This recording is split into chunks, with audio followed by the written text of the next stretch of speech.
مجھے جا کر الحمدللہ بہت خوشی ہوتی ہے۔ دعا ہے اللہ تعالیٰ اس جامعہ کو، اس مرکز کو صحیح معنوں میں اہل سنت کا مرکز، مضبوط مرکز بنا دے اور اس کے فیض کو جاری ساری رکھے اللہ تعالیٰ، اس کے فیض کو عام تام فرمائے، ہر شر پریشانی سے اللہ تعالیٰ محفوظ رکھے۔ الحمدللہ وحدہ والصلاة والسلام علی من لا نبی بعد، اما بعد فاعوذ باللہ من الشیطان الرجیم، بسم اللہ الرحمن الرحیم۔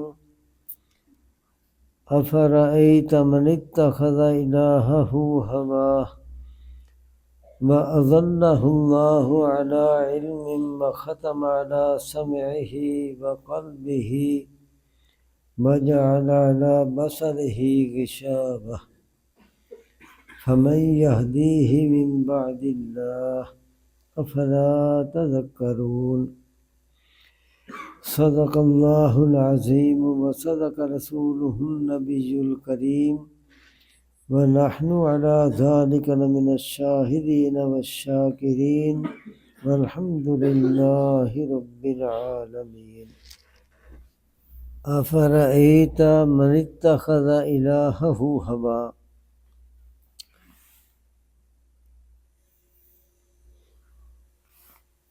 کیا بس آپ نے دیکھا اس آدمی کو جس نے اپنی خواہش کو اپنا معبود بنا لیا، اور اللہ تعالیٰ نے علم کے باوجود اس کو گمراہ کر دیا اور مہر لگا دی اس کے کانوں پر، اس کے دل پر اور اس کی آنکھوں پر اللہ نے پردہ ڈال دیا۔ کون ہے جو اللہ تعالیٰ کے اس کو گمراہ کر دینے کے بعد ہدایت دے؟ کیا تم نصیحت نہیں پکڑتے؟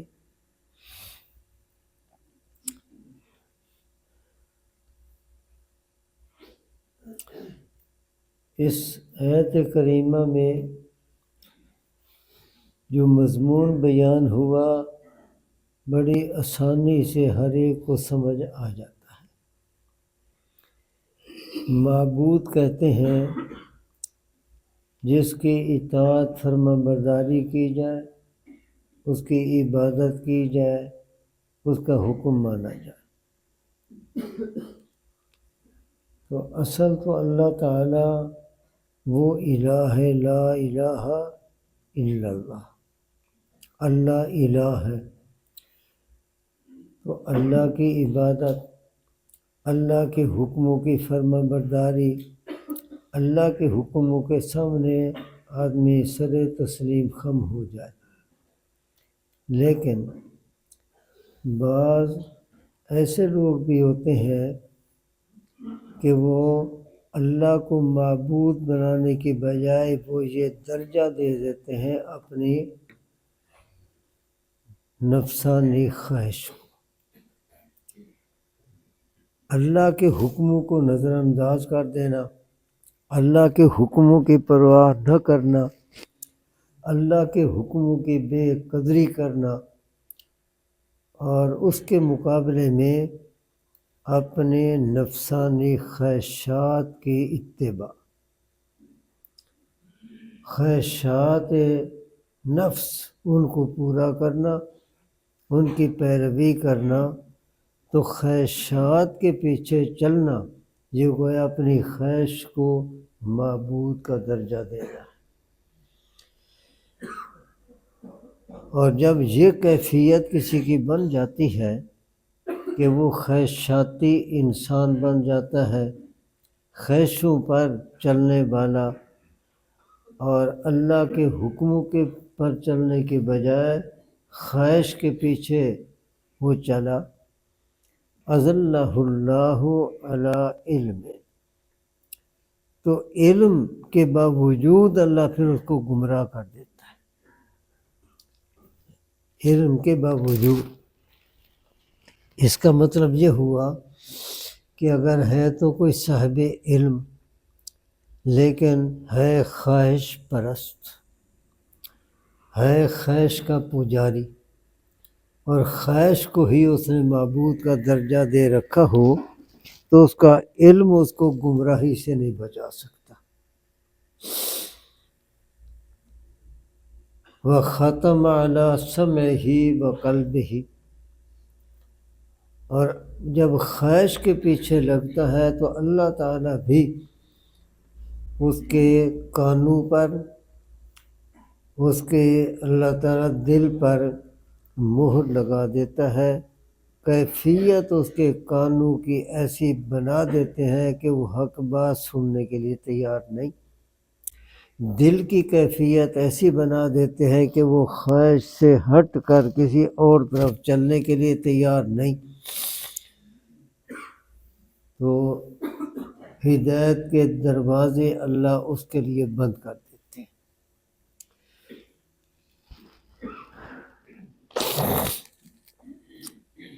اس سے پتہ چلا کہ دو قسم کی زندگیاں ہیں، ایک زندگی ہے خواہشاتی، خواہش پرستی والی، ہوا پرستی والی، اور دوسری زندگی ہے ہدایت والی، خدا پرستی والی، ہوا اور خدا۔ تو اللہ تعالیٰ یہ چاہتے ہیں کہ میرے بندے ہوا پرست نہ بنے، خدا پرست بنے، خواہشاتی نہ بنے، بلکہ اللہ تعالیٰ کے حکموں کی پیروی کرنے والے بنے، خواہشات کے راستے پر نہ چلیں، بلکہ اللہ تعالیٰ نے جو احکامات دیے وہ راہ ہدایت ہے، اس پر چلیں۔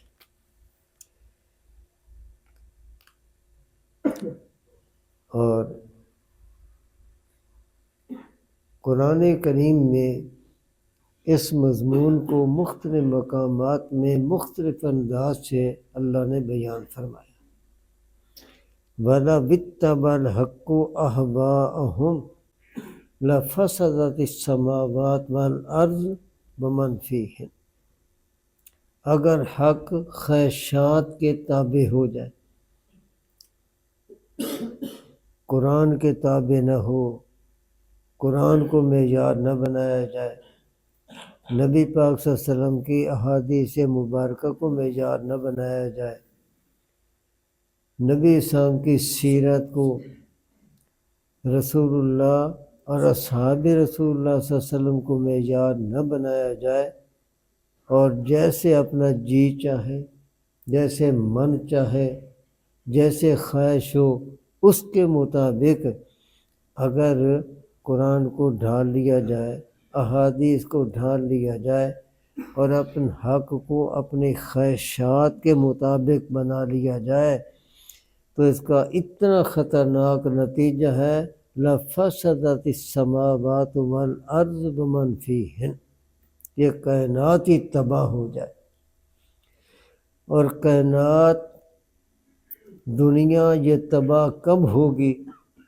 جب یہی حالت بنے گی کہ اتنے لوگ خواہشاتی بن جائیں گے کہ کوئی بھی اللہ کے حکموں کا ماننے والا نہیں رہے گا، اللہ تعالیٰ کی عبادت کرنے والا، اللہ اللہ کہنے والا نہیں رہے گا، بس صرف نفسانی خواہشات پوری کرنے والے رہ جائیں گے، اللہ اس دنیا کی بساط لپیٹ دیں گے، قیامت اسی کا نام ہے۔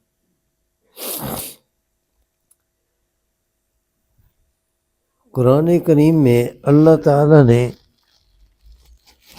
اس بات کو سمجھانے کے لیے ایک واقعہ بھی بیان فرمایا۔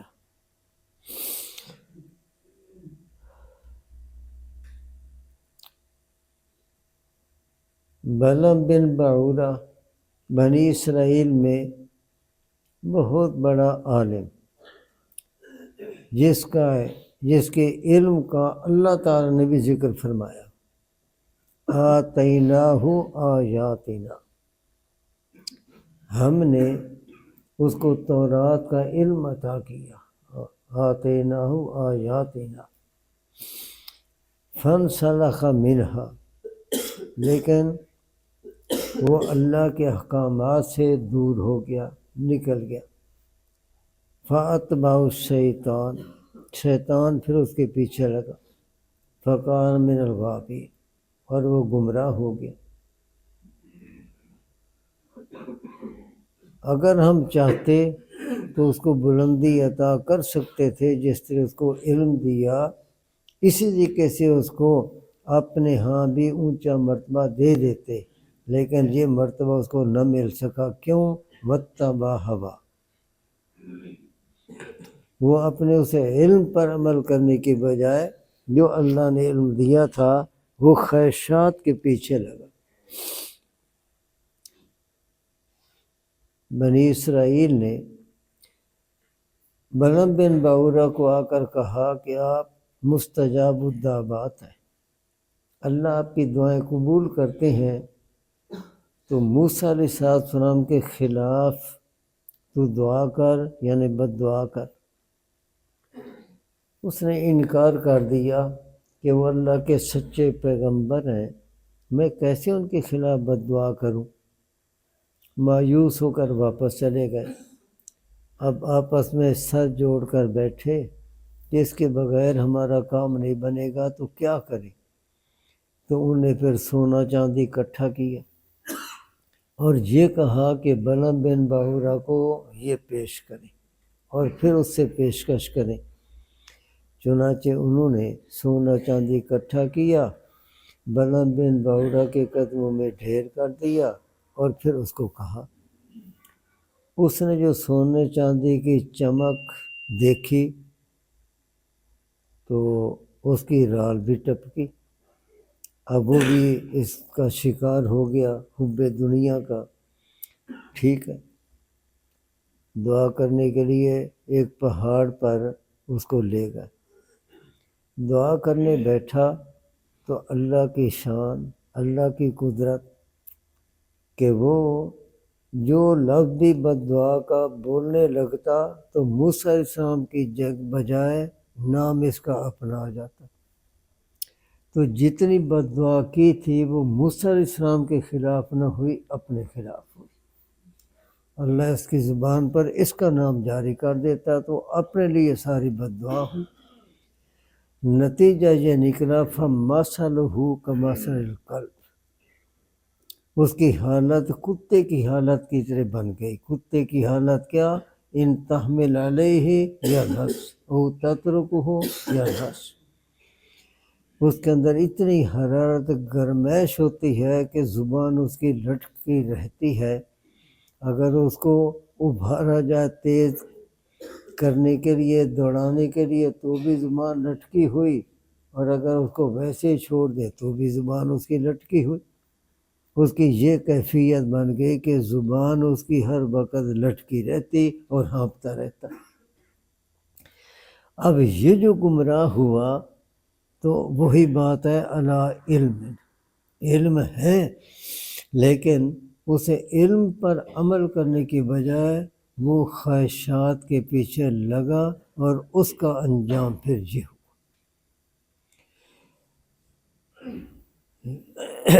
اہل اللہ کے ہاں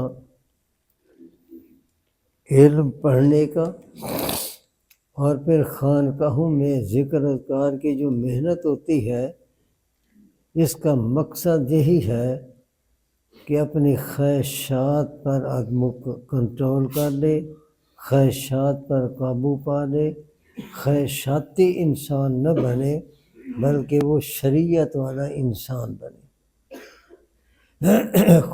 اس کے اندر نفس پرستی نہ ہو، خدا پرستی ہو، وہ بجائے خواہش کے بندہ بننے کے اللہ کا بندہ بنے، اللہ کے حکموں کی پیروی کرے۔ خانقاہی ساری محنت کا یہ نتیجہ۔ اور دوسری خانقاہی محنت وہ یہ ہوتی ہے کہ جو پھر کرے شریعت کے مطابق تو وہ بھی اخلاص کے ساتھ۔ اخلاص کس چیز کا نام ہے؟ کہ جو کام بھی کرے، جو بات بھی کرے، اس کی جو نقل و حرکت ہو تو وہ دنیاوی کسی مقصد اور غرض کو سامنے رکھ کر نہ ہو، صرف اللہ کی رضا کے لیے ہو، کہ اللہ راضی ہو جائے، اللہ خوش ہو جائے، اللہ کی خوشنودگی نصیب ہو جائے، میں اللہ کی رحمت کا مستحق بن جاؤں، اللہ کا تعلق، اللہ کی محبت وہ نصیب ہو جائے۔ یہ ہے کہ جب وہ کام کرے گا تو اللہ کی رضا کے لیے پھر وہ کرے گا، جب تعلق مع اللہ پیدا ہو جاتا ہے۔ یہ دو مقصد ہیں کہ خواہش پر چلنے کے بجائے شریعت پر چلنا، اور وہ شریعت پر بھی چلے تو دنیا کی خاطر نہیں بلکہ اللہ کو راضی کرنے کے لیے، اللہ کو راضی کرنے کے لیے۔ حدیث پاک میں آتا ہے کہ جو آدمی دنیا حاصل کرتا ہے دین کے ذریعے، بظاہر دین، لیکن نیت ہے دنیا اکٹھی کرنے کی، مال سمیٹنے کی، دولت بنانے کی، یہ دیکھنے میں دین، لیکن حقیقت کے لحاظ سے یہ دنیا۔ اور اگر کوئی آدمی کاروبار تو کر رہا ہے دنیا کا، کاروبار کر رہا ہے دنیا کا، کوئی ذریعہ معاش اختیار کیا ہوا ہے، لیکن وہ دنیا کا کام بھی کرتا ہے شریعت کے مطابق، تجارت کرے اسلامی اصولوں کے مطابق، کاشتکاری کرے اسلامی اصولوں کے مطابق، محنت مزدوری کرے اسلامی اصولوں کے مطابق، جو کام بھی کرے تو شریعت کے طریقے، ہدایات، شریعت کی رہنمائی کے مطابق وہ کرتا ہے، تو یہ دیکھنے میں تو ہوگی دنیا، لیکن حقیقت کے لحاظ سے یہ بھی دین۔ آج ایک بہت بڑی ہم سے غلطی ہوتی ہے، ہم نے تقابل بنا رکھا ہے دین دنیا، دین دنیا، دین دنیا۔ تقابل دین دنیا کا نہیں، تقابل ہے دنیا آخرت کا، دنیا اور اس کے مقابلے میں آخرت۔ وَمَا الْحَيَاةُ الدُّنْيَا إِلَّا لَعِبٌ وَلَهْوٌ وَلَلدَّارُ الْآخِرَةُ۔ اب دنیا اور مقابلے میں دار آخرت، تو تقابل دین دنیا کا نہیں، تقابل ہے دنیا اور آخرت کا۔ دیکھیے قرآن کریم میں اللہ جل شانہ نے نکاح طلاق کے مسائل بھی بیان فرمائے، اسی طریقے سے ہماری شریعت میں تجارت کے اصول بھی بتائے گئے، شرعی طریقے بتائے گئے، محنت مزدوری کے شرعی طریقے بتائے گئے۔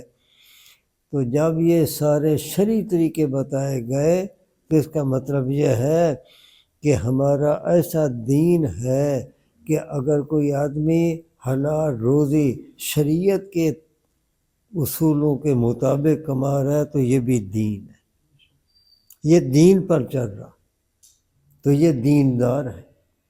ہم نے ایسے ہی ان کو دنیا دار کہنا شروع کر دیا کہ دین دنیا، دین دنیا، یہ بھی دین ہے۔ حدیث پاک میں آتا ہے نبی کریم صلی اللہ علیہ وسلم صبح کی نماز کے بعد تشریف فرما تھے، صحابہ کرام بھی موجود تھے۔ صحابہ کرام رضی اللہ تعالیٰ اجمعین نے ایک نوجوان کو دیکھا اپنے کھیتی باڑی کے آلات لے کر، ہتھیار لے کر اپنی زمین کی طرف رما دما جا رہا۔ صحابہ کرام نے جو دیکھا تو وہ اپنے شکل و صورت کے اعتبار سے، اپنے قد و قامت کے اعتبار سے، اور جو اس کے چلنے کی رفتار تھی اس کے اعتبار سے اندازہ کیا کہ یہ تو بڑا کوئی نوجوان صحت مند ہے، بڑا طاقتور ہے، تنو مند ہے۔ تو ان کی زبان سے ایک جملہ نکلا، لو کان شبابہ فی سبیل اللہ، کاش اس کی جوانی اللہ کے راستے میں لگتی، کاش اس کی جوانی اللہ کے راستے میں کھپتی۔ نبی کریم صلی اللہ علیہ وسلم نے یہ جملہ سن لیا تو آپ نے فرمایا کہ اے میرے صحابہ، اگر یہ جا رہا ہے اس نیت کے ساتھ کہ میں کاشتکاری کروں اور حلال روزی کماؤں، حلال کھاؤں، حلال کھلاؤں، اس نیت کے ساتھ اگر وہ کاشتکاری کی محنت کرنے کے لیے جا رہا ہے، فہو فی سبیل اللہ، وہ اللہ کے راستے میں ہی ہے۔ اللہ کا راستہ دین والا راستہ ہے، دین سے ہٹ کر کوئی اللہ کا راستہ نہیں، فہو فی سبیل اللہ۔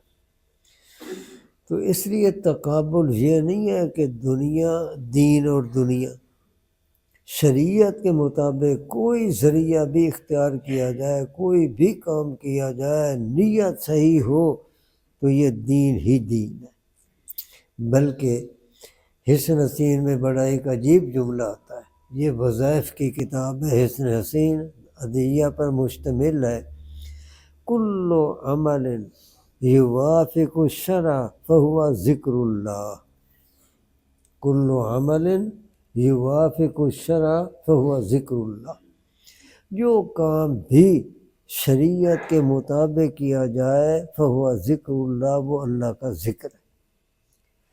اللہ کے ذکر سے مراد ہے اللہ کی یاد۔ زبان سے جو ہم ذکر کرتے ہیں یہ اس لیے کرتے ہیں تاکہ زبان سے ذکر کرتے کرتے کرتے ہمارا دل یہ ذاکر بن جائے، وہ اللہ اللہ دل میں اتر جائے، اللہ کے ساتھ قلبی تعلق پیدا ہو جائے، اللہ کی محبت دل کے اندر آ جائے۔ اس لیے کہ دعا کی جاتی ہے، اللہم طہر قلوبنا من غیرک ونور قلوبنا بنور معرفتک، بس اپنی معرفت دل میں دے دے، اپنی محبت دے دے اور غیر کو ہمارے دل سے نکال دے۔ تو یہ دل کی جب کیفیت بن جاتی ہے تو پھر اس کیفیت کے بعد آدمی جو کام بھی کرے گا شریعت کے مطابق کرے گا، تو شریعت کے مطابق جب کام کر رہا ہے تو اللہ کے ساتھ تعلق ہے نا، دل میں اللہ کی یاد مضبوط طریقے سے موجود ہے، اس لیے تو وہ اللہ کے حکم کے مطابق سارے کام کر رہا ہے۔ تو وہ کام کر رہا ہے شریعت کے مطابق، تو سمجھو اس کے دل میں اللہ کا ذکر ہے، فہو ذکر اللہ، تو یہ بھی اللہ کا ذکر ہے۔ اللہ تعالی ہمیں صحیح زندگی گزارنے کی توفیق دے، اللہ تعالیٰ عمل کی توفیق دے۔ مجھے جا کر الحمدللہ بہت خوشی ہوتی ہے، دعا ہے اللہ تعالیٰ اس جامعہ کو، اس مرکز کو صحیح معنوں میں اہل سنت کا مرکز، مضبوط مرکز بنا دے اور اس کے فیض کو جاری ساری رکھے اللہ تعالیٰ، اس کے فیض کو عام تام فرمائے، ہر شر پریشانی سے اللہ تعالیٰ محفوظ رکھے۔ الحمدللہ رب العالمین والصلاة والسلام علی سید المرسلین محمد وعلی آلہ وصحبہ اجمعین۔ اللہم انا نسألک بأنک انت اللہ لا الہ الا انت الاحد الصمد الذی لم یلد ولم یولد ولم یکن لہ کفوا احد۔ اللہم انا نسألک بأننا نشہد انک انت اللہ لا الہ الا انت وحدک لا شریک لک یا حنان یا منان یا بدیع السماوات والارض یا ذا الجلال والاکرام۔ ربنا آتنا فی الدنیا حسنہ وفی الآخرۃ حسنہ وقنا عذاب النار۔ ربنا لا تزغ قلوبنا بعد إذ هديتنا وهب لنا من لدنك رحمة إنك أنت الوهاب۔ اللهم إنا نسألك علما نافعا ورزقا واسعا وشفاء من كل داء اللهم إنا نسألك لسانا ذاكرا وقلبا خاشعا ودعاء يستجاب اللهم إنا نسألك العفو والعافية والمعافاة في الدين والدنيا والآخرة وصلى الله تعالى على خير خلقه محمد وعلى آله وصحبه أجمعين